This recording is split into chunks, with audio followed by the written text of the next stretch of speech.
Thank you very much. This is the first time I've ever introduced an evangelist at an IT summit.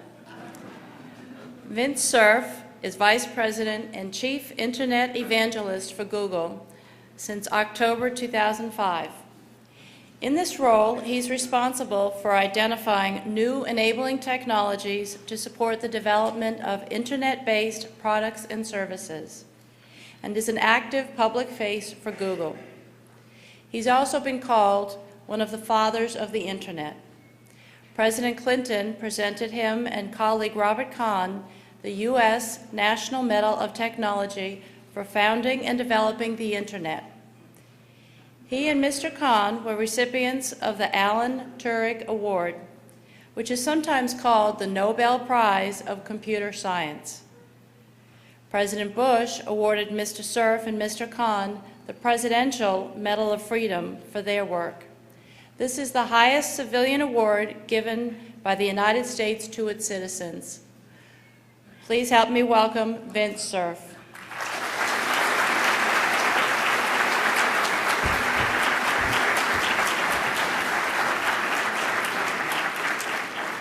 Good morning. Well, this computer seems to be closed tightly and doesn't want to open it.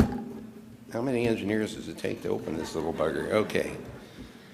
Let's see. I have Misty's last slide here, so I'm not sure what the... It doesn't look too good. I'll let you guys figure this out. Meanwhile, I have a couple of comments to make. Is this microphone working okay? The standard question is, can you hear me back there in the rear? And the standard answer is, no, we ain't built that way. Thank you. Okay. What? Is it not on? Sorry about that. How many engineers does it take to turn on a microphone? There we go. How's that? Much better. Geez, if I get that kind of reaction, I should just sit down. It's not going to get any better than that. I actually want to react to what Misty said before I get into the substance of my prepared remarks. First of all, an interesting thing happened. I joined Google in 2005, and I'm pretty sure the average age of Google went up by about a year when I joined them. On the other hand, one of the joys of working with a young company, I don't know what the average age is now, because the company got started in 1998. The two guys that started it, Larry and Sergey, were just graduate students at Stanford University. They hired an awful lot of people who had just graduated from college, either with advanced degrees or even bachelor's degrees. So the average age of the company was in the mid-20s. That was 10 years ago or 12 years ago. So the average age has probably crept up some. But the thing that's interesting is that they're still, from my point of view, young people. And one of the great things about young people is that they go 900 miles an hour because they're too young to know you can't do that. And the result, of course, is extremely stimulating. Misty's comment about learning is really very vital. One of the things I enjoy the most about being at Google is that I learn a great deal from these young people. One of the lessons I've learned is that people will come up and say, why don't we do X? And I'll say, we did X 25 years ago and it didn't work. And I have to remind myself that there was a reason that it didn't work 25 years ago. And that reason may no longer be valid. And it's time to go re-examine the premises that led up to whatever conclusion.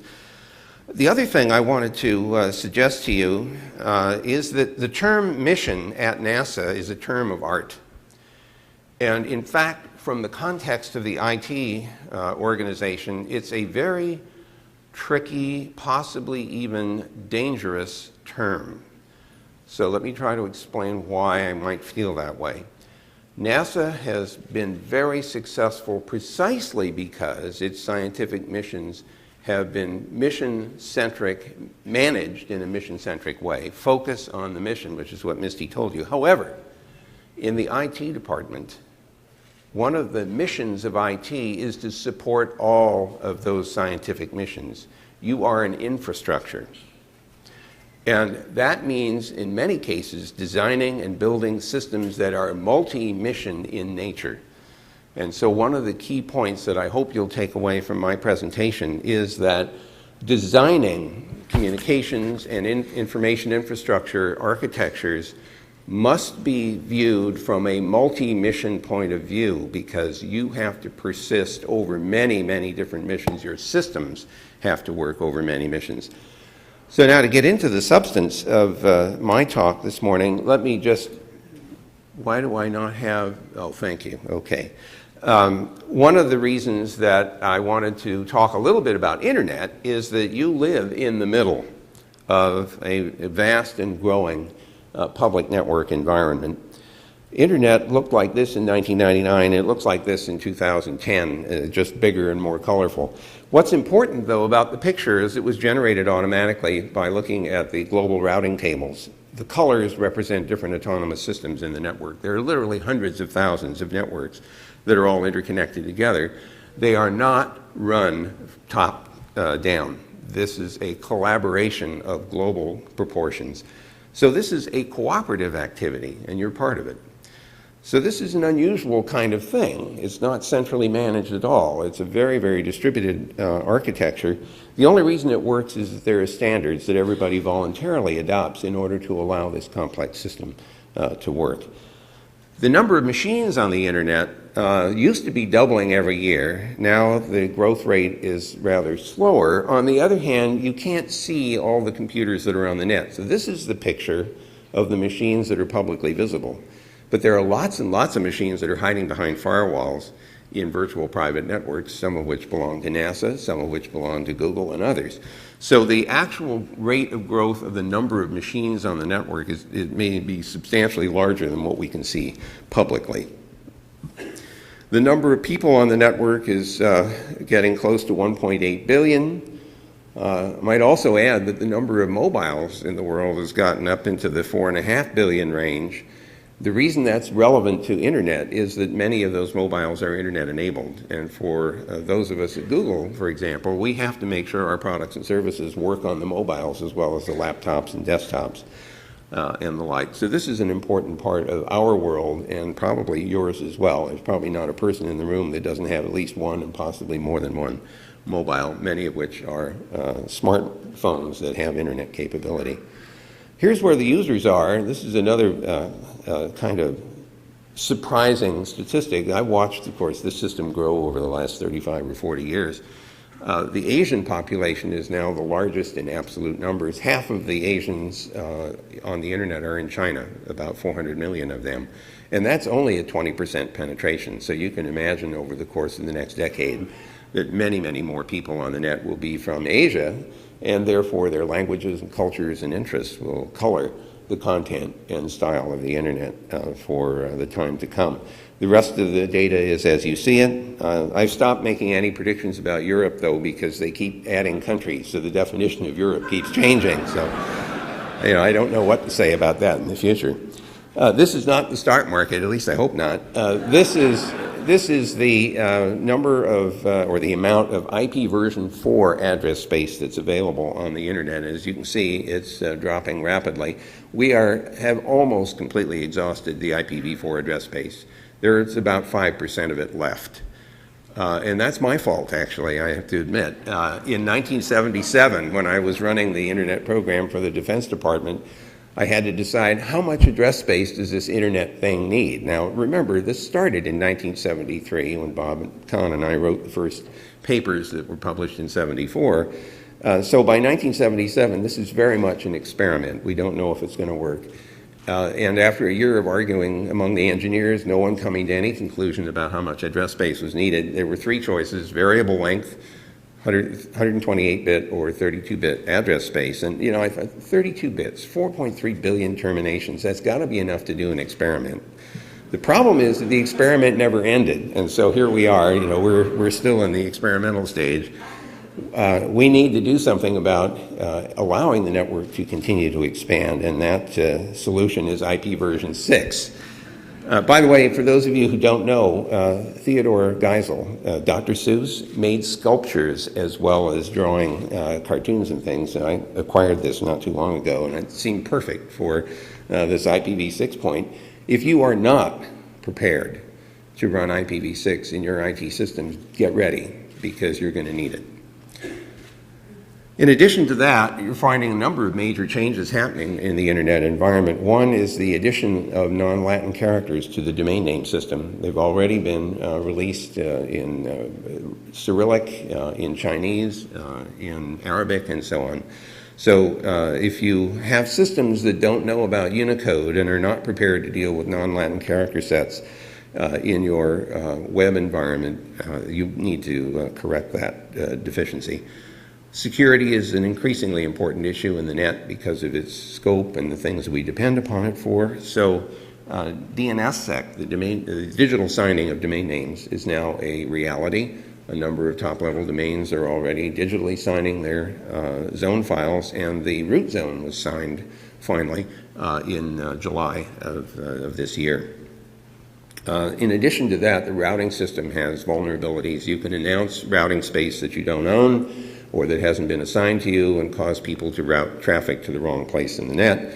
And so there are efforts by the regional internet registries to digitally sign the allocations of IP addresses so that when the border gateway protocol updates occur, you can check to see whether or not the announcer is in fact authorized to announce routing to that particular IP address. It's a little more complicated than that, but in principle what's happening here is an attempt to put in digital signatures, public key cryptography, and other technologies in order to improve the security of the network. In addition to that, we're seeing sensor networks starting to show up. And this should be no surprise to you at NASA because most of what you do when we talk about the scientific mission is exactly sensor networks that collect data and deliver it back to Earth. But we're starting to see the same thing happening now in the private sector, in people with, I'll give you an example of a sensor net that's attached to the internet in my house. The Smart Grid is another program which is underway in order to make equipment, appliances and things a lot more intelligent so they can report their use of electricity and allow us, you and me, to decide under what conditions we want to consume power, especially if we're at peak load. We might not want to heat the water in the water heater or run the washing machine until the peak load passes, or maybe we'll accept the idea that the power system says we're running it to peak load demand, it's 105 degrees out there, everybody's running their air conditioners, do you mind turning yours off, or can we turn yours off for just a little while so we can get past this peak load? And finally, mobiles, which we've already mentioned, are giving us an internet in our pockets. These are examples, and maybe an eye chart for folks in the back there. These are examples of what domain names look like when they're not written in Latin characters. The Egyptians were the first to get a non-Latin Arabic top-level domain, and others followed. One thing which I've gotten quite excited about is that we're starting to see capability in computing that allows us to put machines into the same environment that you and I are living in. So the best example I have of this is at MIT. One of the TED conferences, a wonderful demonstration was given. This guy had a projection unit he strapped to his chest, a little small one, and a television camera. Plus, he had a headset and a microphone. This put his computer into the same environment that he was in. So instead of carrying a laptop around or a mobile, he simply projected any images that he needed to see on the wall or on a piece of paper. Or at one point, he wanted to make a phone call, so he held out his hand and he projected the keypad on his hand and then touched the numbers that he wanted to dial. Now, why would that work? Well, the television camera was attached to a computer, and it was looking to see what he was doing and figured out he wanted to make a phone call, so it made the phone call for him using voice over IP. The point I want to make here is that as you begin to bring computer power into the same sensing environment that human beings are in, we start to create partners for ourselves. The software and the hardware becomes embedded in our space and part of our communications environment, as opposed to our having to adapt with keyboards and mice and so on to the computer's needs. And I see that as a very interesting evolution. Google is participating in that. We have a big investment in speech understanding, and a recent development called Google Goggles allows you to take an image that you might take with your mobile, send it to Google and say, what is it? Now, we aren't able to answer that question for a lot of different cases, but we're pretty good with book covers, we're pretty good with wine labels, we're pretty good with famous landmarks like the Eiffel Tower and so on. And as time goes on, it will get better. I don't have time to tell you about my wife's cochlear implants, just because I have only a short amount of time this morning. But the short story is that a person with a cochlear implant has electronics embedded in her head and into the auditory nerve, and she has a speech processor, which is an external computing system that's listening and turning sound into electronic pulses that are directly stimulating the cochlea. And I had the idea that I could reprogram her speech processor to put TCP/IP into it. And then what we would do, she could, because she has a microphone which is picking up sound so she can hear, she could ask a question. We could turn that into digital packets, send it to a speech understanding machine like the ones we have at Google. The answer could come back by way of voice over IP and go straight into her auditory nerve. So I would essentially put my wife on the internet. We haven't done that yet, but it's I think it's a really great idea. That leads more generally to the idea that we are entering into a period where it's not just an internet of people, but it's an internet of things. More and more things are going to be on the internet. They'll communicate. These things will communicate with each other. They'll communicate with us, and they'll communicate with third-party monitoring services and things of that sort.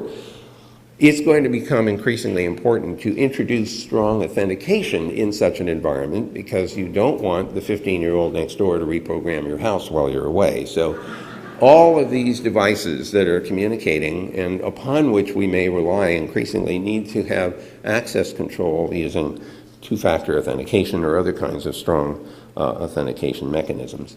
So I think that you should anticipate that there will be a very much larger number of devices on the net, once again also motivating the need for IPv6. I've watched a number of things show up on the internet, certainly things I didn't anticipate, like picture frames.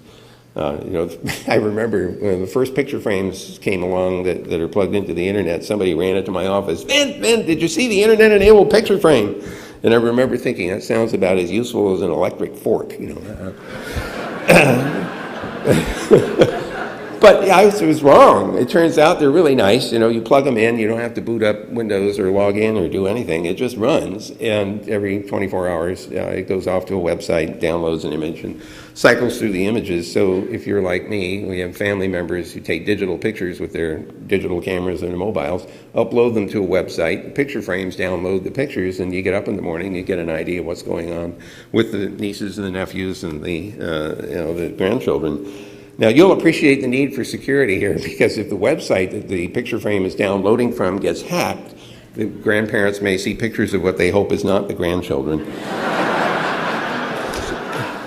So there are other things that look like telephones, but they're really voice over IP computers, like the ones from Cisco. There are refrigerators that are online. I used to wonder, what the heck would you do with an internet-enabled refrigerator? They have these nice touch-sensitive displays, and it sort of augments our family communication system, which up until now has consisted of paper and magnets on the front of the refrigerator. Now we can blog at each other or send tweets or do email or put up web pages. But if we had RFID detectors inside the refrigerator, we might be able to figure out what's inside, if the products have the appropriate tags on it. So now the refrigerator knows what's inside, and while you're working, it's surfing the net looking for recipes that it could make. And when you get home, you see a list of things that you could have for dinner. You could extrapolate this. You're on vacation, you get an email. It's from your refrigerator. It says, I don't know how much milk is left, but you put it in there 3 weeks ago and it's going to crawl out on its own. Or maybe, you're shopping and your mobile goes off. It's your refrigerator again. Don't forget the marinara sauce. I have everything else I need for spaghetti dinner tonight. Now, the Japanese have ruined the whole picture, though. They have an internet-enabled bathroom scale. And you step on the scale and it figures out which family member you are based on your weight. It sends that information to the doctor. It becomes part of your medical record. It's probably okay, but the refrigerator's on the same network. So, now you have diet recipes coming up. Or maybe it just refuses to open because it knows you're on a diet. Bad. The guy in the middle is the one I like the most. He invented the internet-enabled surfboard. I don't know him. He's Dutch, and I imagine he's sitting on the water waiting for the next wave, thinking, you know, if I had a laptop in my surfboard, I could be surfing the internet while I'm waiting. So he put this laptop in the surfboard, and he put a Wi-Fi service at the rescue shack, and now he sells this as a service. So if you're interested in surfing the internet while you're out on the water, this is a product for you. Now, I mentioned sensor networks, so let me give you a quick sense of this one. This is an IPv6, 6-LoWPAN wireless sensor network running in the house.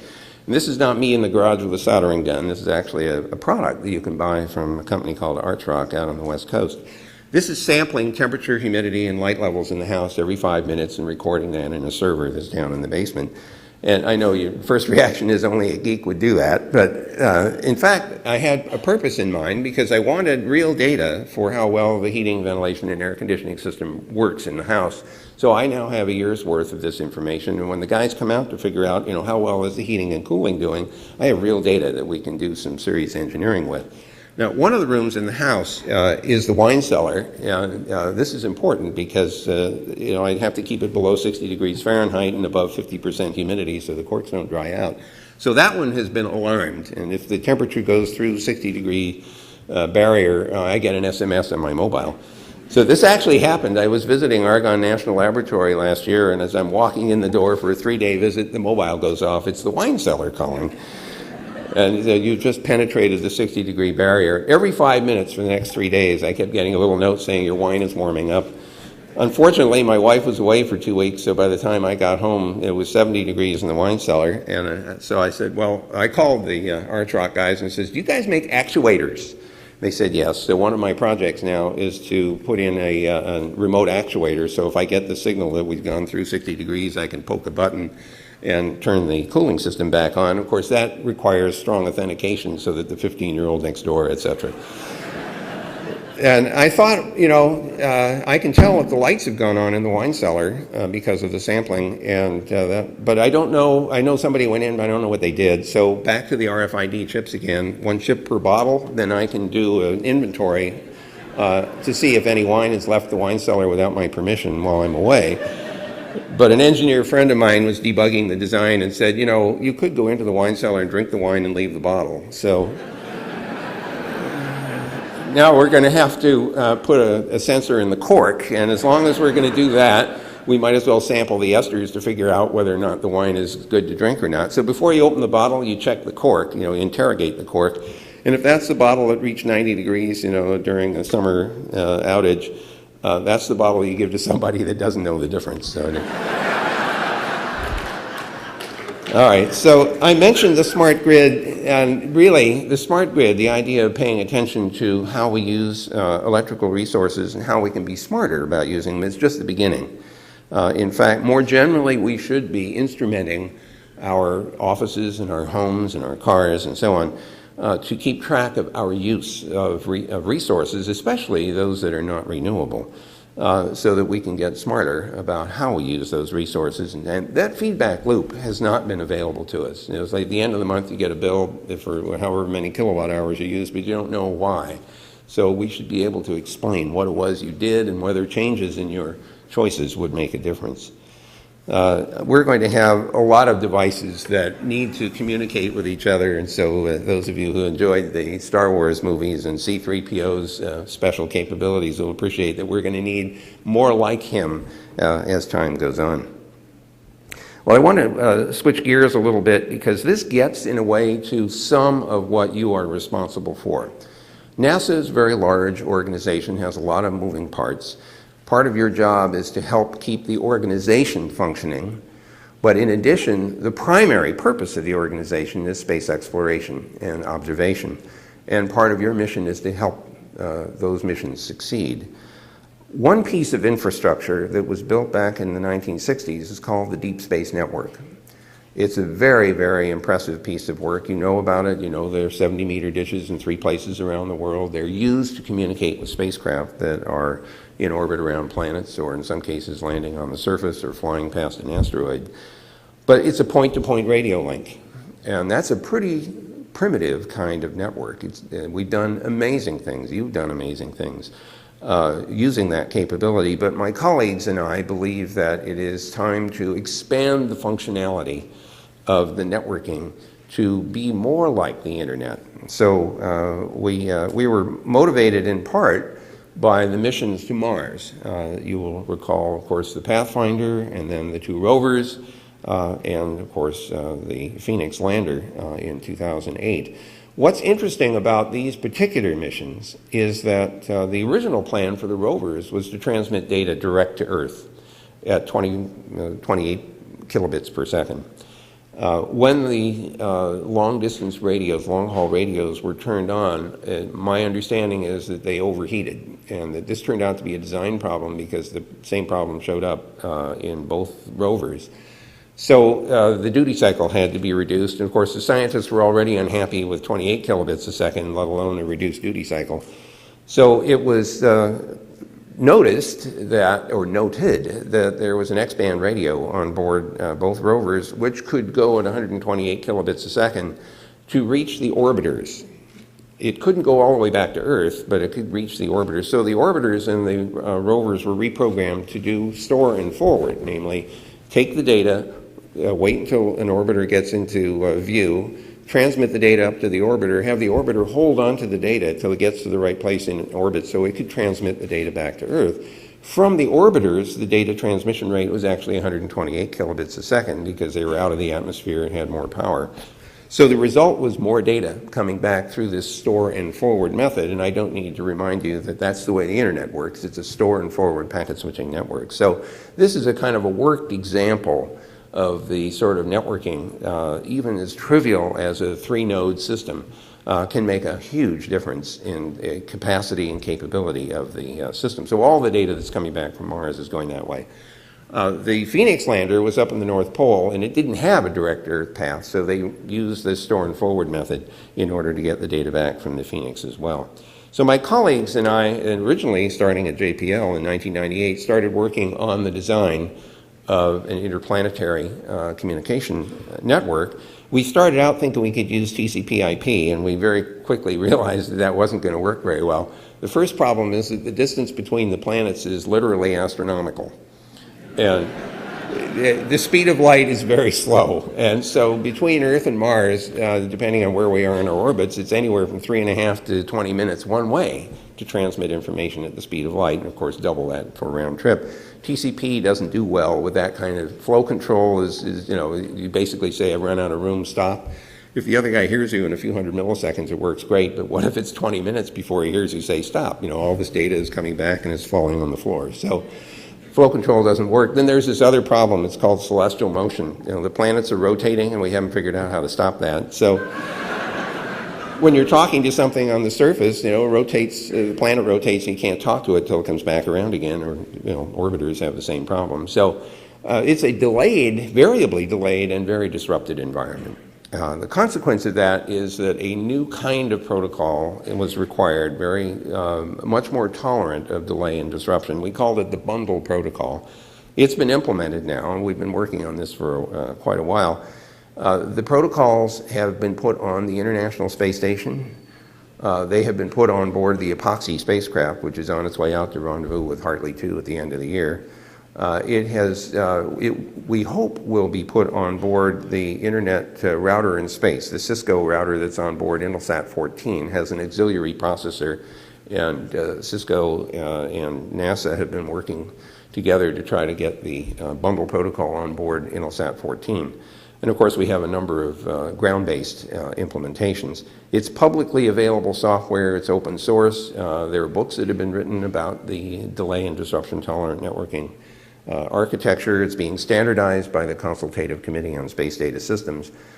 So we're very well along. We've done some interesting military and civilian testing of these experimental protocols. The reindeer herders in the northern part of Sweden, the Sami, have actually tested the DTN protocols because they have such terrible communications. They're 65 degrees north. Satellite antennas are right on the horizon, trying to get through the atmosphere. During the winter, they're rather disconnected from village to village. So we put Wi-Fi servers in a couple of the villages, and we put the DTN protocols on laptops in the backs of all-terrain vehicles. And these things kind of wander in like data mules, dump the data that they have, pick up the data, and then wander off again. And we even hung these on the reindeer at one point just to see what would happen with sort of random communications. That all worked pretty well. Then we went to DARPA, which, by the way, the Defense Advanced Research Projects Agency, which funded the ARPANET, funded the Internet, funded the interplanetary architecture. We went back to them and said, you know, this DTN stuff really works well in disrupted environments. We think it might be useful to you in tactical military communications. They said, prove it, gave a contract to MITRE. MITRE went out and did a series of demonstrations with the Marine Corps showing that this stuff gave 3 to 5 times more data throughput than standard TCP/IP. Not because it was more efficient in the sense of bandwidth or anything, it's just that it used broken up communications by hopping from one node to another with the nodes storing the data, which is not what the Internet does. In the Internet world, the nodes don't store the data. They get rid of it as fast as possible. In this disrupted environment, storage, which is now cheaper than it used to be 30 years ago, can be used to overcome the kinds of brokenness in the communications environment. So it actually worked very well for the military as well. So we're looking forward to a whole series of improvements in the technology readiness level of the DTN, and we certainly hope that the consultative committee will standardize so that all spacefaring countries can make use of these protocols. How am I doing on time? I have 10 minutes. Okay, so I'll try to keep this terse. One thing I do have to tell you is that if you've grown up in an internet environment where low delay and good connectivity are normal, you have to keep reminding yourself that in a disrupted environment, some of the normal thinking, like ping, doesn't work, because you don't know when you're going to hear back from something that might be many hops away, or maybe you won't hear anything because the packet got lost. So we had to rethink an awful lot of the architecture, including things like network management, in order to make a robust system. Autonomy becomes very important, especially when you're hours away. You know, you see these science fiction films where you know, the astronauts are out around Saturn and something goes wrong and they have a real-time communication with Houston. You know, of course we have to forgive them because it would be a boring film if it took several hours to get the interchange to happen. But in real life, you don't have real-time communication anymore. It really is more like email or voicemail or digital or video mail. So there's a lot of rethinking that has to happen. The thing that I want to encourage you to do, those of you who are ultimately the recipients of the data coming back from these missions, become the curators in some sense of a lot of this data.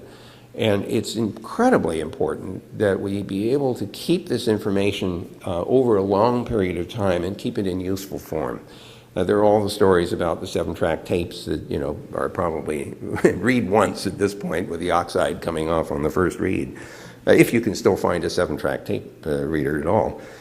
We really need to have more metadata for the information that's coming back. The instruments themselves have to tell us about their calibration, have to tell us about what information that, what conditions obtained during the time they were gathering the data, so that it will still be interpretable and understandable. We could frequently reprocess that data as we have better theories about how the universe works.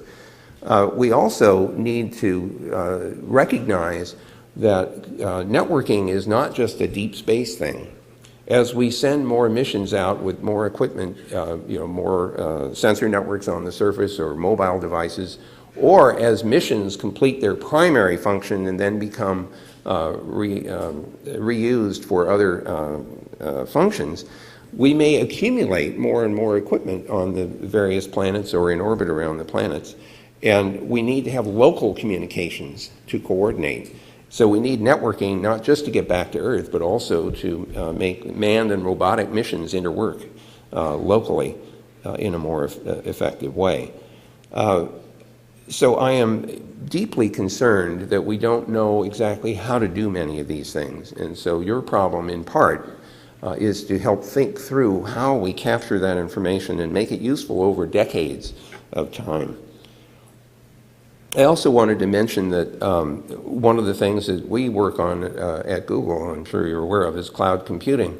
The whole idea here is to have large amounts of data, large amounts of computing capability that can be applied at need and then reapplied to other functions after the primary purpose has been achieved. So we like the idea of being able to dynamically allocate our capacity and to run applications as needed. I think that cloud-like environments, whether it's Google's or others, will turn out to be important to NASA as well, simply given the amount of information that you accumulate and the number of people around the world who want to interact with that data and with each other about that. There are a lot of things that we can do in the cloud world, and it's still very early days in terms of design and implementation of cloud systems. One area which is quite nascent is how to get different clouds to interact with each other. We don't have standards for that. Those of you who go back far enough to remember ARPANET will remember a telnet protocol which standardized the way computers, time-shared computers, talk to terminals that were on other machines in the ARPANET. We had this network virtual terminal idea. They didn't exist. It was just a concept, and every computer that was on the net knew how to interact with this network virtual terminal, in addition to real ones that were attached directly to that machine. I think we need a network virtual cloud definition that will help clouds interact with each other in some standard way. So let me finish up by simply saying that we're not planning to build this interplanetary network and then hope somebody will come. That's not the architecture. What we're hoping to do is to standardize these protocols, have them adopted by all the spacefaring nations around the world, and if they use them on their spacecraft, it will render the spacecraft potentially interoperable if they choose to communicate with each other. That will allow us to accrete an interplanetary backbone over the course of many decades as these missions are launched for scientific reasons and then complete their primary missions and become part of the interplanetary backbone. So I thank you very much for your time this morning, and I'd be happy to answer any questions you might have.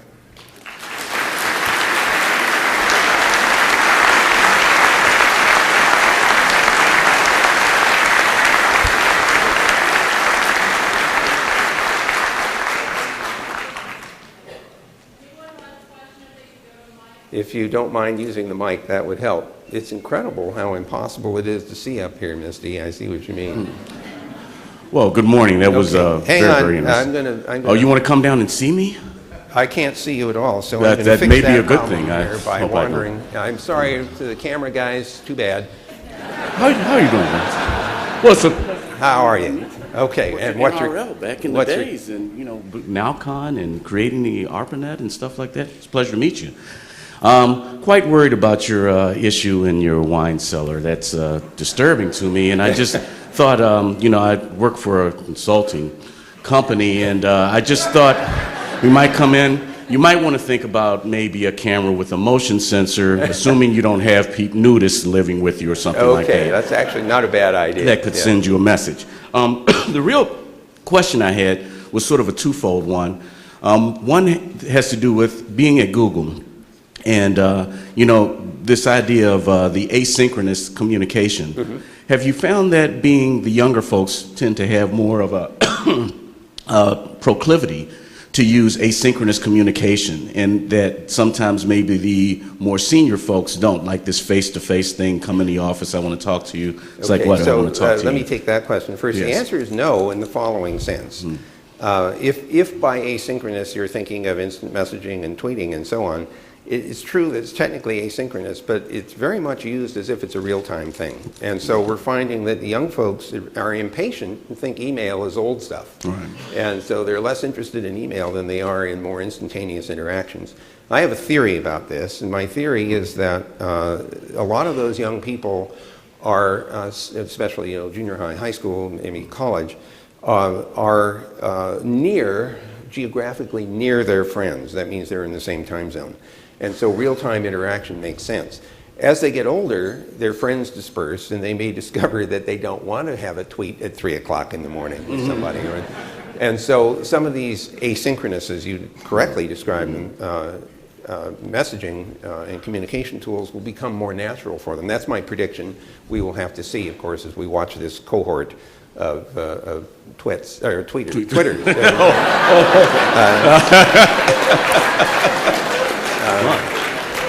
Well, as they age, we'll see how they change. well, thank you very much for that. Next question. And the other question has to do with, do you believe at some point there'll be maybe toll roads on the internet? You know, if you look at our road system, it was originally just put together like the internet, one connection to the other, some standards there. Now with the increasing need for bandwidth, I mean, all these things you're talking about, more and more bandwidth, and everybody's seeing this. Do you think there'll be providers that will say, look, I'll put the major providers on my internet, and if you connect to me, you'll be guaranteed X amount of bandwidth? Okay, so this is the hidden net neutrality question. You got it, actually. yes. So the honest answer to this is it's not clear. First of all, I would have to say that there are different answers depending on where you are in the world. There are some places like Australia which have committed to putting in fiber in every home in the country and making that an open infrastructure. New Zealand is following that path. The French, of all places, have a very strong regulatory structure which is requiring France Telecom to be very open in terms of who gets access to the underlying facilities. Here in the U.S., we have an interesting situation because there's less competition than one might like in the broadband sector. Right. It's usually a telephone company and a cable company if you have competing at all. On the other hand, there is this struggle for business model. And one of the tensions that is unresolved right now is whether you can make a business model work by having a very open infrastructure and then building value-added services that you could charge for on top of those, or whether you need to find a way to monetize the capacity and use that as your primary business model. I think there's room for a fair amount of variation here. Certainly, I don't find it objectionable to pay more for more capacity. I mean, not the total number of bytes I send, it's the data rate that's the real issue. I use Verizon Fios, and I bought the business service partly because I needed an IP address that was fixed as opposed to dynamic. I should have, for a moment I said, you know, I invented this stuff, you should give it to me. But then, then I thought, well, no. So anyway, I'm paying for my service. But I'm paying more for that, partly because there's higher bandwidth available to me. I don't mind that at all. What I would mind, and something that Google and Verizon have talked a bit about, is the possibility that one would use control over the underlying capacity to perform in an anti-competitive way. And I think we propose ways that we think would ameliorate that problem. I have two more questions here, and those are the only two we have time for. Is that correct? Okay, so let me take this one over here. Okay. Yes, sir. Have you thought about the implications? You mentioned the cochlear implants, more the implications of getting rid of that human internet interface. There's been a lot of well-developed fiction which speculates about what that would be like, even to the extent that with the cyber brain, if one were to turn it off, you might go into what they call autistic mode. And so I just was wondering if you had any more thoughts over that. Obviously, there's been a lot of research into being able to interface with a computer merely by thinking about it for paraplegics, to be able to move a mouse by merely having the thought, etc. So there are several things. First of all, the cochlear implant, I'm going to back up so I don't have to talk to people through my back, as it were. First of all, the cochlear implants are examples of how well we understand the sensory neural system. We well enough to fake it, in effect. We can anticipate ocular implants as well. It's a little more complicated, higher data rates and so on. But I see that that's reasonable. I think the possibility of sensory motor implants is also a conceivable capability. And that's farther away in time, but I understand there have been some experiments along those lines.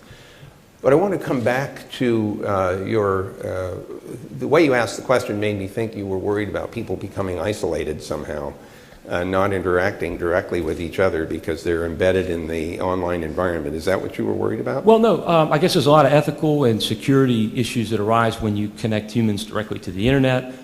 There's the potential for a human to hack another human, but also, but I mean, whenever you're so and, you know, and to hack images into what they see, but whenever you're so connected for such a long period of time, it might be the case eventually that to disconnect from the internet would be to be in an autistic mode. And so So let me, since this could clearly be an all-day discussion, please read E.M. Forster's The Machine Stops, which is probably written around 1909 or something like that. That will inform you a little bit about what happens when people are disconnected from something that they were dependent on. As for hacking people's brains, I mean, look, Google is my solution to Alzheimer's right now. It's the only way I can. And if I could have, you know, a 2 terabyte brain implant, I would go for that. I accept that there are risks, but I think we are going to explore ways in which we can expand our sensory systems, and some of that is going to be through implants, and some of it just through this, like night vision, for example, is an extension of our own systems. There was one more question over here. I don't have time. Okay, that's it, folks. See ya. Thank you, Vint. Let's have another round of applause for both our speakers this morning. Back up here. Thank you. Thank you.